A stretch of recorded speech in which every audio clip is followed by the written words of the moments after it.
bigger, I need to build the perfect first habitat for a creature that looks like it was never supposed to exist in the first place. And if that goes badly, this is going to get out of hand way faster than I want it to. So first, I needed to build baby Bloop the closest thing possible to a safe home. Since this thing looks like it belongs in the deepest, darkest part of the ocean, I set him up in a cool saltwater tank with clean filtration, and almost immediately, he started acting weird. Instead of swimming like a normal fish, baby Bloop mostly drifted through the water like a pale little ghost, turning slowly and tracking anything that moved in front of him, including my hand. At first, I thought that meant he was bonding with me, but then I gave him his first real food test. I started small with tiny live plankton and micro shrimp, which he ate easily.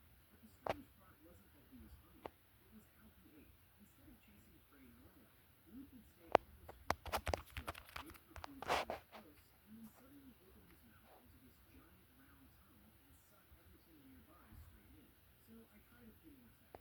Different foods, different lighting, different water flow, and the pattern was always the same. The darker the tank got, the more active he became. And every time he fed, I could hear this faint, low pulse coming from him. At first, it was almost cute, but the more I watched him, the more it stopped feeling like a baby fish learning to eat and started feeling like a predator practicing. And if he was already doing that at this size, I needed to find out how fast he was growing before this tank became way too small for him. A month later, we had a serious problem. Baby Bloop had already quadrupled in size. He was way too big for the tank, way too strong for the glass, and way too hungry for this to still feel like some weird little pet experiment. So I had to act fast. I moved him into the largest thing I could realistically fill with cold salt water on short notice, a pool. And seeing Bloop in there for the first time was honestly insane. Just a few weeks ago, this thing could fit in my hands. Now he was gliding around an entire pool like he owned it. His body had gotten thicker. The folds along his sides were way more defined, and that giant vacuum mouth somehow looked even worse now that the rest of him had caught up. But the size wasn't even the biggest problem. The food was. Because now, Bloop wasn't eating rabbit shrimp and little test tubes anymore. Now he needed serious meals. Whole fish, big cuts of tuna, swordfish chunks, even small sharks, and he was going through them way faster than I expected. At one point, we were bringing food in so fast it felt less like feeding a pet and more like supplying a construction site. I literally needed machinery to help move something, and every time food hit the water, Bloop would go from slow and calm to terrifyingly efficient. He wouldn't thrash, he wouldn't chase like a normal predator. He would just lock in, open that enormous mouth, and pull everything in front of him straight into it like the pool had developed a brain with teeth. That's when it really hit me. I wasn't raising something unusual anymore. I was raising something built to outscale containment, and the pool didn't solve the problem. It just delayed it. Because even with all that space, Bloop kept growing. Fast. Too fast. His turns were tighter. The water displacement was stronger. The feeding cost kept rising. And the equipment I needed just to maintain the setup was getting ridiculous. So Put your eventually, there was TV only on the one sleep move timer. left. If I Go to waited bed. any longer, Okay. transporting him would become nearly 3. impossible. Alright. So with a massive lift rig, heavy straps, cranes, and way more machinery than should ever be required for something that started out as a hand-sized baby, we finally moved Bloop one last time. And after everything it took just to keep him alive this long, I had to do the thing I already knew was coming.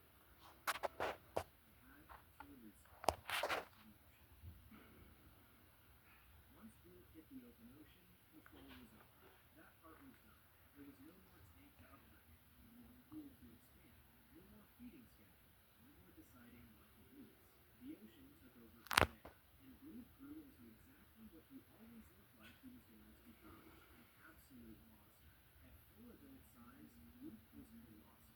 From above, his scale barely made sense. His pale body stretched through the water like some living deep-sea disaster, and that giant circular mouth was now big enough to swallow prey that would have looked enormous next to the version I used to hold in my hands.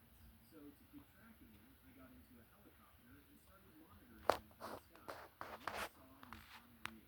Bloop wasn't just surviving out there, he was dominating. He was swallowing huge fish whole, attacking whales, smashing through schools of sea life like they weren't even there, and every time boats or ships crossed into the wrong patch of